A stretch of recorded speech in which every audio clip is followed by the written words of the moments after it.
কোরআন ঐতিহাসিক বয়ান হিসেবে, দার্শনিক বয়ান হিসেবে, বৈজ্ঞানিক বয়ান হিসেবে, জীবন ব্যবস্থার বয়ান হিসেবে, সর্বক্ষেত্রে কিন্তু কোরআন কিন্তু কি এজাজ, কোরআন কিন্তু কি মোজাজা, এবং সবচেয়ে বড় মোজাজা এবং সাস্টেন মোজাজা। এই মোজাজা কিন্তু কি সাস্টেন। কোরআন মুসা ইসলামের লাঠির মতো কোনো অস্থায়ী কোনো মোজাজা নয়। কোরআন ঈসা ইসলামের যে সমস্ত মোজাজা ছিল, মৃত্যুকে জীবিত করা, এরকম কোনো অস্থায়ী মোজাজা না। কোরআন হচ্ছে একটা কি স্থায়ী মোজাজা, যেটা একটা সভ্যতাকে বিনির্মাণ করবে। কি করবে? একটা জাতিকে বিনির্মাণ করবে, এবং কেমন পর্যন্ত এই কোরআনের তলে সব জাতি কি থাকবে? অবনত থাকবে। তো এখন মের খাচ্ছি যে সাময়িক, এটা কি সাময়িক বিশ্বাস আছে না? এটা আগামী 20 বছর পর ওয়ার্ল্ড কি এরকম থাকবে নাকি? হ্যাঁ, 20 বছর 25 বছর 50 বছর পরে বিশ্ব কি হবে এটা তারা বুঝে না, এটা কোরআন বুঝে নাই। কি বুঝে নাই? কোরআন বুঝে নাই। আপনি মনে করছেন আমরা আরো 100 বছর মার খাবো নাকি? হ্যাঁ, ব্যালেন্স আসবে। কি আসবে? ব্যালেন্স চলে আসবে, বিশাল ব্যালেন্স চলে আসবে। ব্যালেন্স আসবে না, বরং হিসাব নিকাশ কি হয়ে যাবে? উল্টো হয়ে যাবে। কি হয়ে যাবে? হ্যাঁ, মজলুমরা ওই সময় কি থাকবে? ক্ষমতা থাকবে, অনেক বড় শক্তি, পৃথিবী ওদের সাথে আপোষ করে চলতে বাধ্য হবে। এর মধ্যে চূড়ান্ত খেলাফত কায়েম হয়ে যাবে নাকি না? নাকি না? নিজের দোষে মের খাইতেছেন আর দোষ দিচ্ছে আল্লাহ। ঠিক আছে, কি আল্লাহ কোরআন দিলেও কোনো ইয়ে দিচ্ছে না? তো কোরআনটা তুমি এভাবে প্র্যাকটিস করো নাকি? কোরআন আছে কিন্তু তোমার ইমাম কোথায়? তোমার কোরআনের পদ্ধতিগুলো কোথায়? কোরআন মানহাজ কোথায়? কোরআনটা বুকে নিয়ে আমরা চিন্তা করতেছি কৌশলের নাম দিয়ে, আমরা বিভিন্ন মুনাফিক আমাদের ভিতরে ভরপুর একেবারে। এই সমাজটা যেমন নেফাকের সমাজ, ঠিক নাকি না? তো কোরআনও হাতে আছে, নেফাকত মন ভরা। তো এই কোরআন দিয়ে কি হবে?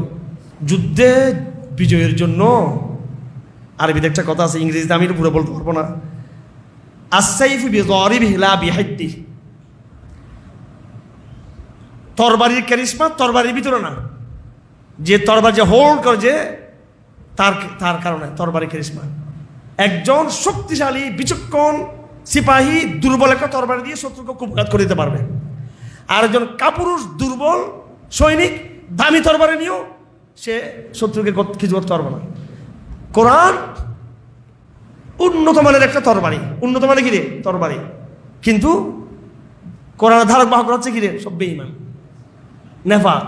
তো হবে কোরআন, ইন্নাল্লাহা লা ইয়াযাগু বিস-সুলতান মা লা ইয়াযাগু বিল কোরআন।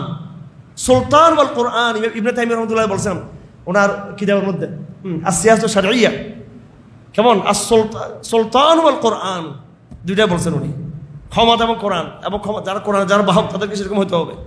আমরা আল্লাহ পাক আমাদের সবাইকে কোরআনে সাহাবা ওয়ালা ধারক বাহক বানিয়ে দিই। ঠিক আছে, কোরআনকে সাহাবায়ে কেরামও ধারণ করছে, আমরা ধারণ করি। কোরআন সাহাবায়ে কেরাম ধারণ করে কোরআনকে বিজয়ী করছে, আর আমাদের মতো মুনাফিকরা, আমি নিজেও একজন মুনাফিক, নিজেকেও মনে করি, তা আমরা কোরআনের বেহাল দশা করে আর আল্লাহকে দোষ দিচ্ছি, আল্লাহ কেন আমাদেরকে বিজয় দিচ্ছে না? আমাদের কোরআন চর্চা আমাদেরকে শত্রুকে চিনে দেয় নাই, এটা অর্থাৎ আমরা কোরআনটাকে ওইভাবে চর্চা করি নাই।